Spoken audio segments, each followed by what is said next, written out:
voici les corrections du concours d'admission en médecine et en dentisterie de 2023. Donc, il y a eu une seule session cette année, le 25 août, et il n'y a eu que 10 questions. Et les 4 matières scientifiques étaient regroupées le matin et les matières humaines l'après-midi. Sur le point des problèmes stoichiométriques, et de nouveau, là, il y en avait plusieurs, quelque chose qu'ils aiment bien, un petit peu de toutes sortes. Alors, on parle de combustion complète du propane. En présence de dioxygène, on produit du dioxyde de carbone et de l'eau. Ils sont déjà bien gentils de vous donner les produits, mais normalement, une combustion complète, vous auriez pu savoir que ça donne du dioxyde de carbone et de l'eau. Une combustion incomplète va aussi donner du carbone non brûlé, la suie, et du CO, le tueur silencieux, du monoxyde de carbone. Ici, c'est une combustion dans de bonnes conditions d'oxygène. Et donc, on vous propose de brûler une masse de 88 grammes de propane et dans une masse de 16 grammes de dioxygène. Vous mélangez ça, vous mettez le feu, vous lancez la combustion et on vous demande quel volume de dioxyde de carbone vont être produits. Donc c'est un problème stoichiométrique où vous avez des quantités des deux réactifs, donc ça peut être en conditions stoichiométriques, exactement la bonne quantité, ou ça peut être en excès, donc c'est un problème stoichiométrique. Comment est-ce qu'on réalise un problème stoichiométrique? Avec les masses, on doit obtenir des nombres de moles. De nouveau, sachez qu'il n'y a pas de calculette. Donc 3 x 12 plus 8, ça fait 44 grammes par mole. Mais choisissez des chiffres, à part le 273 410, qui sont assez faciles à calculer. Donc ici, on a bien 2 moles. 88 grammes, c'est 2 x 44. Pour la masse de dioxygène, il faut bien calculer la masse molaire avec l'indice. Donc c'est du dioxygène, mais on ne tient pas compte des coefficients dans les masses molaires, attention. Donc, le dioxygène, sa masse molaire, c'est 32. Si on en a 16 divisé par 32, on a une demi-mole. Donc, avec ça, on remplit un tableau d'avancement. Le nombre de moles de départ, c'est 2 et c'est 0,5. Comment savoir jusqu'où ça va aller? Qui va être consommé en entier? Il faut trouver ce que j'appelle le multiplicateur. Alors, comment est-ce qu'on décide du multiplicateur? On regarde la quantité qui est fournie, le 2, et comment il part, le coefficient de 1. Donc on fait 2 divisé par 1. Le propane, il voudrait bien avoir un degré d'avancement de 1 fois les coefficients. Le dioxygène, on regarde la quantité de 0,5 divisé par le coefficient de 5. On obtient un degré d'avancement souhaité par le dioxygène de 0,1. Et comme 0,1 est plus petit que 1, le dioxygène est ce qu'on va appeler le réactif limitant. Il va être en défaut. Une fois qu'il n'y aura plus de dioxygène, tout le monde va devoir s'arrêter. Donc c'est pour ça que je mets ça comme une sorte de petit wagon. Tout le monde bouge ensemble et s'arrête en même temps. Alors, c'est celui-là qu'on met partout, 0,1. Et donc, celui-ci, on n'en tient pas compte, il veut aller trop loin. Et donc, 0,5 moins 5 fois 0,1, on a consommé tout le dioxygène. 2 moins 1 fois 0,1, il nous restera quand même vachement beaucoup de propane, il n'y a plus d'oxygène. Et le dioxyde de carbone qui nous intéresse, lui, a un coefficient de 3. Et donc, on va fabriquer 3 fois 0,1, 0,3. Il faut connaître le volume molaire des gaz en conditions standards. Il parle bien à 0 degré, en conditions normales, à 0 degré et une atmosphère, c'est 22,4 litres par mole. Sachez qu'en conditions standards, à 25 degrés, c'est 24,5 litres par mole. Celui-là est moins connu par cœur, mais voilà. Il y a moyen de le retrouver avec PV égale NRT, mais des calculs compliqués. Donc le volume de gaz, c'est le nombre de moles fois le volume molaire. Le nombre de moles, c'est 0,3. Le volume molaire, c'est 22,4. Vous faites x3 divisé par 10, ça fait 66, plus 1,2, 67,2, divisé par 10, 6,72 litres. Réponse A. Youps. Alors, la deuxième sur les problèmes stoichiométriques vous demande un rendement. D'accord? Donc, on a une équation qui est déjà pondérée, merci beaucoup. Du chlorure de zinc converti en zinc, c'est une redox, mais voilà, c'est pas ça le sujet. On le fait réagir avec de l'aluminium et on a l'équation. Donc, on vous dit qu'on fabrique 3,25 grammes de zinc métallique et on a mélangé une certaine quantité de chlorure de zinc et d'aluminium. Donc, on a une quantité de chlorure de zinc, une quantité d'aluminium et une quantité obtenue de zinc. Le rendement, c'est le nombre réel obtenu sur le nombre maximum qu'on aurait pu obtenir. Donc moi, quand j'ai un calcul de rendement, je regarde les quantités de réactifs. Je ne regarde pas la quantité réelle obtenue, mais je regarde avec mes réactifs où est-ce le maximum possible que je peux obtenir. Donc je calcule le Nmax en faisant un problème stoichiométrique sans tenir compte des quantités de produits proposés. Voilà, donc quand on nous dit 0,5 mol par litre de chlorure de zinc et qu'on a 200 millilitres, on a la concentration dans le volume de solution. Bon, le nombre de moles, c'est C fois Vs. 0,5 fois 0,2, c'est comme si vous divisiez par 5 fois 0,2, donc vous avez 0,1 mol. Ça, c'est la quantité de chlorure de zinc. L'aluminium, vous en avez 2,7 grammes. La masse molaire de l'aluminium, c'est 27. Donc, M divisé par grand M, vous avez 0,1 mol aussi. Donc, vous avez 0,1 mol de chacun des réactifs, mais ils n'ont pas les mêmes coefficients. Le chlorure de zinc part par 3, l'aluminium part par 2. Et donc, cette quantité de 0,1 que vous voulez consommer par bloc de 3, vous auriez le chlorure de zinc veut avancer avec un degré d'avancement de 0,033, donc un tiers de 0,1. L'aluminium, lui, il a un coefficient de 2, donc il va avancer avec la moitié de 0,1, donc 0,05. Le plus petit est le limitant, c'est lui qui arrête la réaction, c'est lui qui sera en défaut, qui arrivera à 0. Donc c'est le 0,033 qu'il faut utiliser partout. Donc 0,1 moins 3 fois 0,33, ça fait 0. On a consommé bien tout le chlorure de zinc. 0,1 moins 2 fois 0,033, il nous reste 0,033. On consomme 2 tiers, il reste 1 tiers.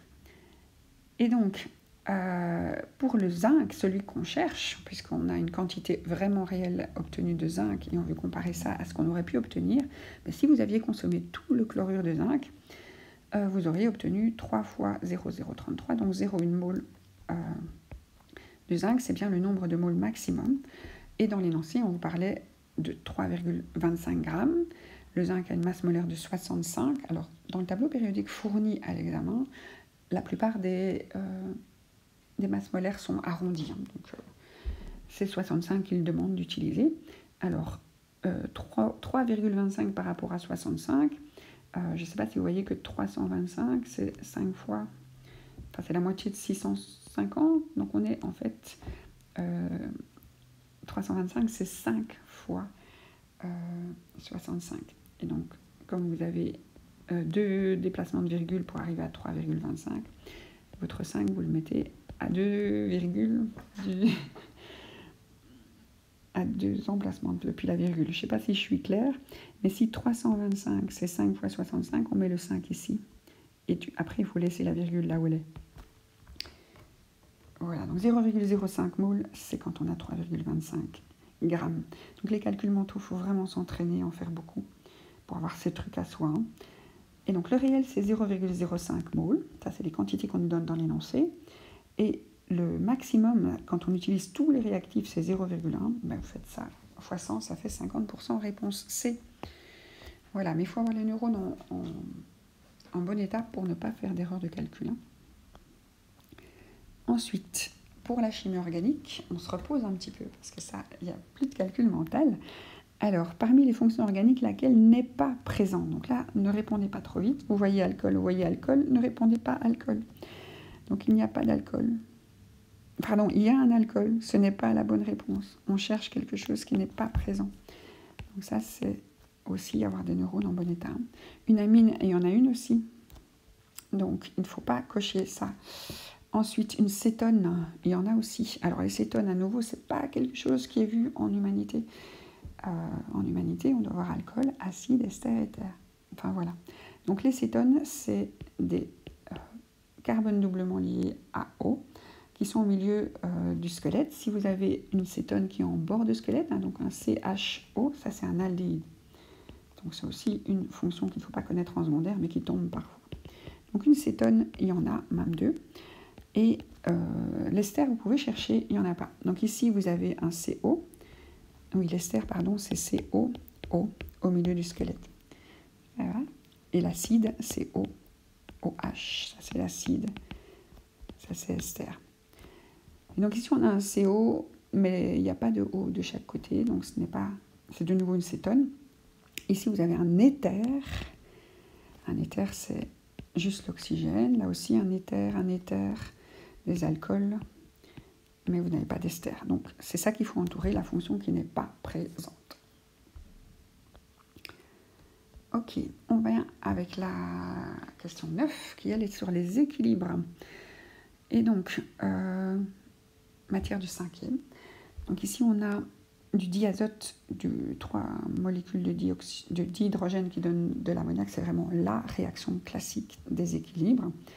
On vous propose un réacteur de 250 ml. Il faudra penser qu'on n'est pas dans un volume d'1 litre. On introduit des moles. Donc là, on se dit, ah chouette, il ne faut pas calculer les grandeurs. Cool. On vous dit la quantité d'azote qu'il y a au départ.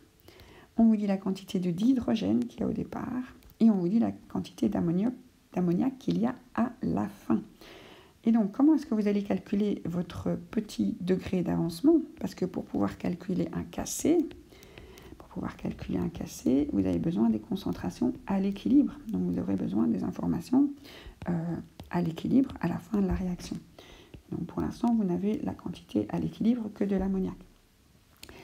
Alors, vous pourriez calculer le degré d'avancement souhaité par l'azote ou par l'hydrogène, mais ça ne sert à rien, puisqu'ils ne vont pas jusqu'à 0. Vous ne connaissez pas la variation du nombre de moles réel. Vous pourriez calculer le maximum, mais ce n'est pas ça qu'on demande ici.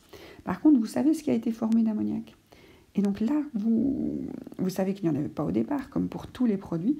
Donc c'est dans cette colonne-là qu'il faut calculer le degré d'avancement. Donc pour arriver à 0,5 avec un coefficient de 2, variation de 0,5, coefficient de 2, le degré d'avancement est de 0,5 divisé par 2, 0,25. Vous le mettez partout. Et à partir de là, vous savez qu'il y avait 0,35, on a consommé 0,25, et il vous reste 0,10 d'azote. Si vous aviez 1 de dihydrogène et il est consommé 3 fois 0,25, il vous reste 0,25. Vous consommez 3 quarts, il reste 1 quart. Et c'est là qu'il ne faut surtout pas sauter sur ces valeurs de 0,10, 0,25, 0,5 dans le cas C, parce que c'est bien un cas C. Et C, ce sont des concentrations. Donc, le piège à faire attention, c'est qu'il faut bien tenir compte du volume de solution, et on vous le donne. On est dans un réacteur de 250 ml. Et donc, on prend nos moles, on les divise par le volume de solution de 0,25. Donc 0,1 divisé par 0,25, c'est comme si vous faisiez x4, vous avez 0,4 moles par litre d'azote à l'équilibre. 0,25 divisé par 0,25, c'est 1, et 0,5 divisé par 0,25, si vous faites 0,5 x 4, ça fait 2. Et donc vous mettez ça dans l'expression du KC. Alors l'expression du KC, c'est des concentrations à l'équilibre, les produits sur les réactifs, et les coefficients, le 2, le 3, se mettent en exposant.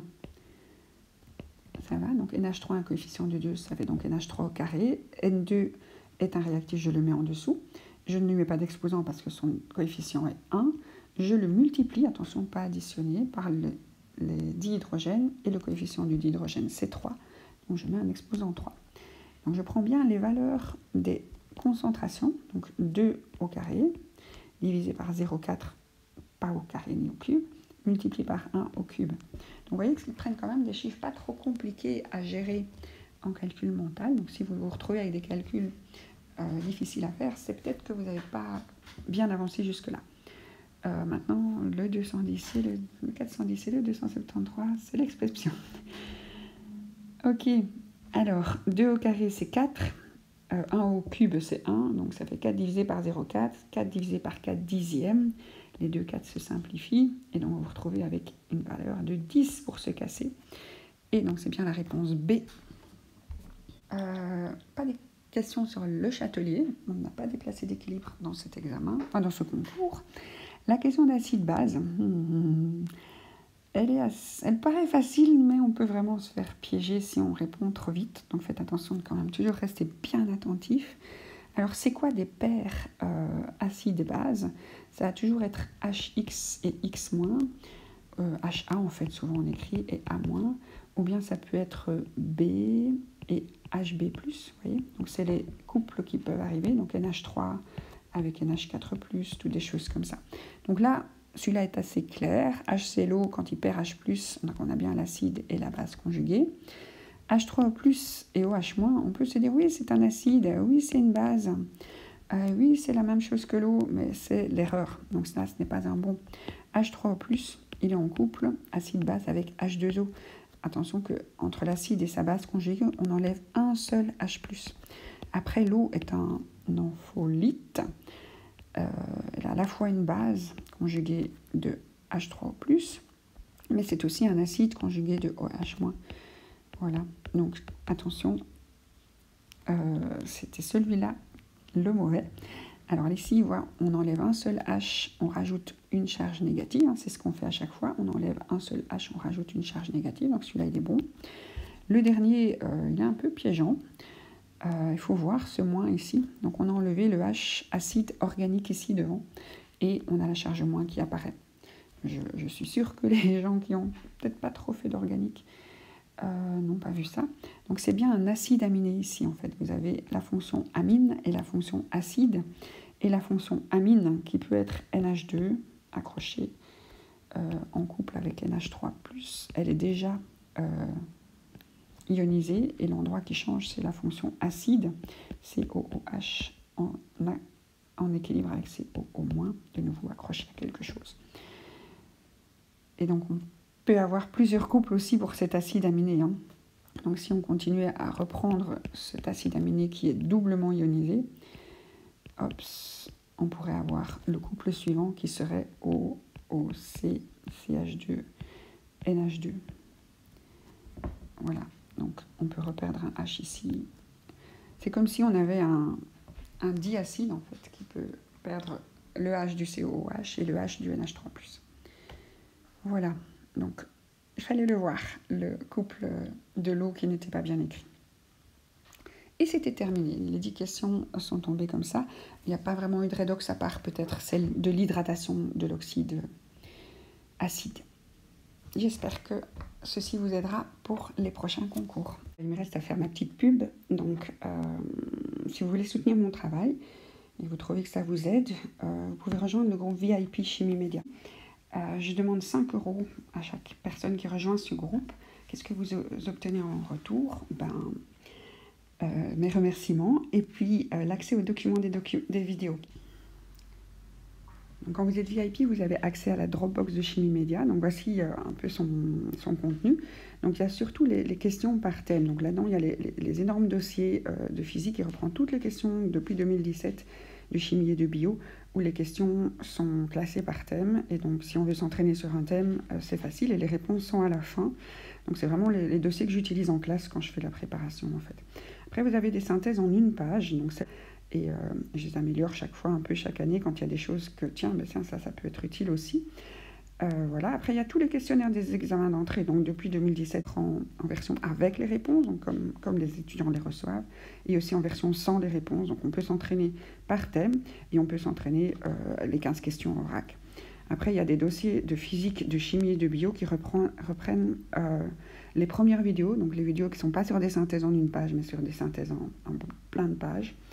Et après, il y a un petit peu d'informations sur les parties humanistes, donc qui ne sont vraiment pas ma spécialité, mais s'il y a certaines synthèses que j'ai été chercher à gauche et à droite. Et après, il y a des questionnaires d'Olympiade de physique et de bio, parce qu'il y en a qui n'en ont jamais assez et qui veulent s'entraîner toujours plus sur plein de questions.